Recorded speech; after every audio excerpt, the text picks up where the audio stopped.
There is a taste in here that you cannot find in other vegetables. And the more you eat, the more it's become tasty and you keep on, asking for it. What this farmer in Hawaii is talking about is not a vegetable, it's a tree. And while Vicky Domingo says it has an unusual flavor, there's more to this tree than meets the taste buds. You keep on eating and eating and you can feel your body is more energetic, more healthy, and you can see the difference. You're not dropping, you keep on, just so active. Domingo says she has grown this tree on her farm for more than 25 years. She harvests moringa twice a week all year round.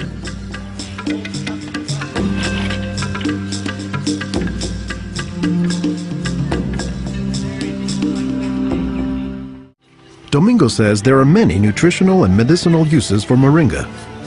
All parts of the tree are usable, from the roots to the stem, to the leaves, to the flowers, and to the pod. The roots, you can use that as a tea. And then the trunk, you can scrape it, squeeze it, get the juice, put in your cut skin, and your skin will heal.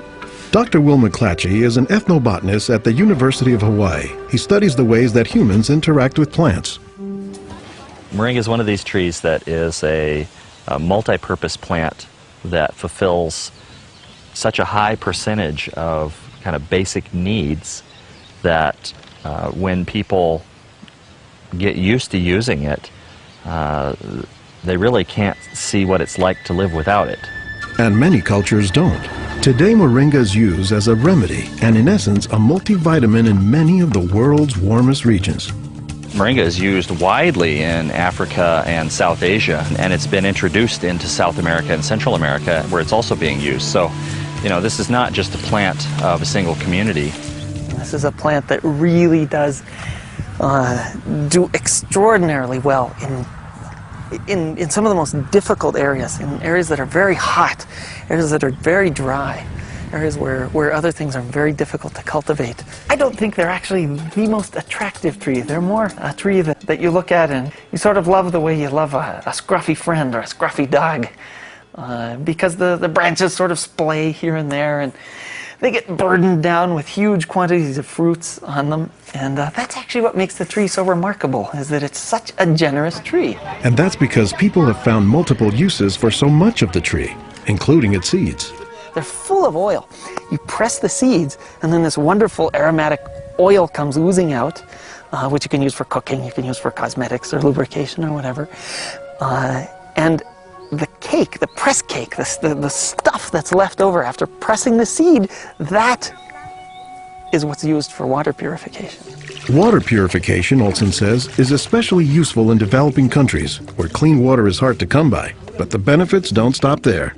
Some of the things I think are most exciting about moringa is, for example, the high vitamin content. There's a lot of vitamin A in the leaves. And worldwide, that's a problem. A lot of people have problems in development of their eyes because they don't have enough vitamin A. Moringa's vitamin A content, and its content of vitamins in general, has caught the attention of scientists around the world.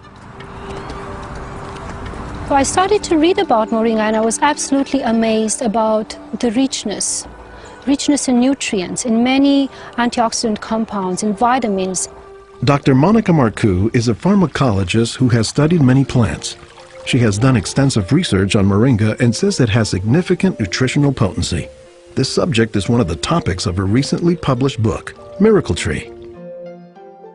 To me, it was just a natural pathway from my scientific background and my love for trees to writing this exciting book on one of the most exciting and extraordinary trees of our world. Marcoux spends much of her time looking at trees and plants, both as a pharmacologist and as an artist. While Marcoux, the nature photographer, is grabbing shots of plants, Marcoux, the pharmacologist, says she has a bigger concern. We are having an epidemic of cancer and cardiovascular diseases and many other chronic diseases.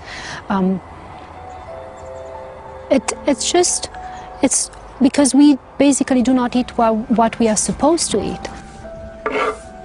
Most of the plants are famous for a particular type of nutrient, like for instance the orange or the lemon is famous for a high content of vitamin C. The spinach, for instance, on the other hand, is famous for its iron content. Moringa is very unusual because this single plant contains a wide variety of nutrients, but also in quite very high amounts. Marcoux says this concentration of nutrients combined with low calories and low sodium content makes moringa an ideal energy food or supplement that can help offset the typically unhealthy Western diet. Many of the Westerners are also deficient in antioxidant and anti-aging substances that are mostly found in plants. Antioxidants, according to the National Institutes of Health, protect the body's cells and may prevent cancer. And Marcoux says moringa is a treasure trove of antioxidants that happen to work hand in hand. Antioxidant substances and antioxidant vitamins work together in the body. For instance, it's known that selenium works better in the presence of vitamin E. Moringa has high amounts of selenium and has also vitamin E. Moringa is well known for being a good source of leafy green vegetable protein. And you don't get a lot of protein out of many vegetable foods other than like beans and things like that. So getting it out of the leaves is really a big deal. And while there are a few other plants like soy that are protein rich, Olson says moringa is special. I have a lot of food allergies. I'm allergic to wheat, I'm allergic to eggs. Soy tends to be a fairly highly allergenic food. It causes allergies easily in many people. We think that this is because of the form that some of the proteins are in soy. They're apparently in a form that's very simple and fairly easy for the body to assimilate in moringa. According to the United States Department of Agriculture, moringa contains 18 of the 20 amino acids, building blocks of proteins that are found in the human body. And says Marcoux, moringa is one of the few plants that contains all of the essential amino acids. Moringa contains all the 9 essential amino acids that actually we cannot produce. Their presence, but also their ratio, is very beneficial, and it is estimated that this ratio is very good for absorption and for being bioavailable to our bodies.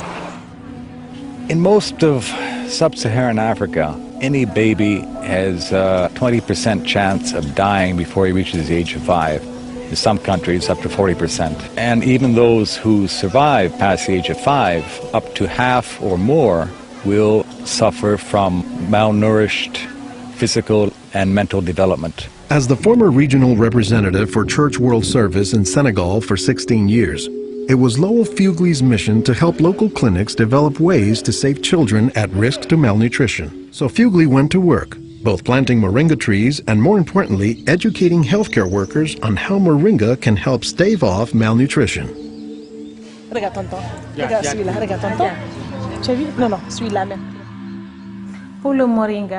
I was trained in 1998, and right away we saw the virtues of using moringa because of its very high nutritional value. So we began using it right away on an experimental basis. Healthcare workers learned to grow their own moringa trees, dry the leaves, and pound them into powder, maintaining all the nutrients. Nursing mothers were taught to add a spoonful of moringa to their food morning, day, and night to increase their milk production. They were also told to add moringa to all of their family's meals. As people changed their habits, Fugley says the results were clear, especially among children.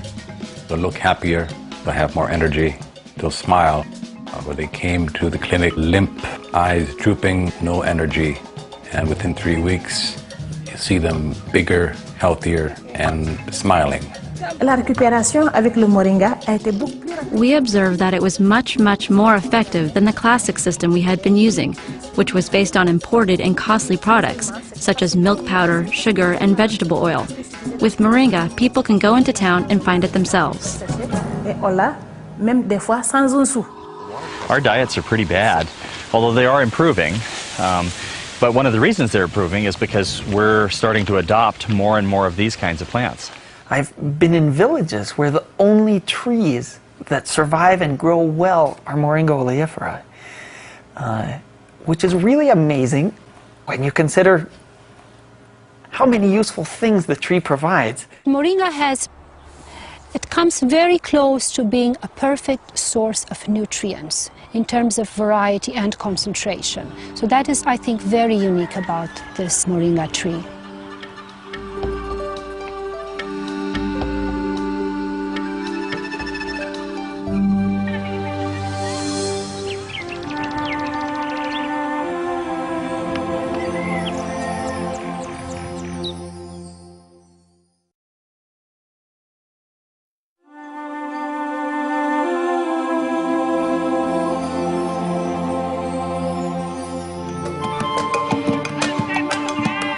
There is a taste in here that you cannot find in other vegetables.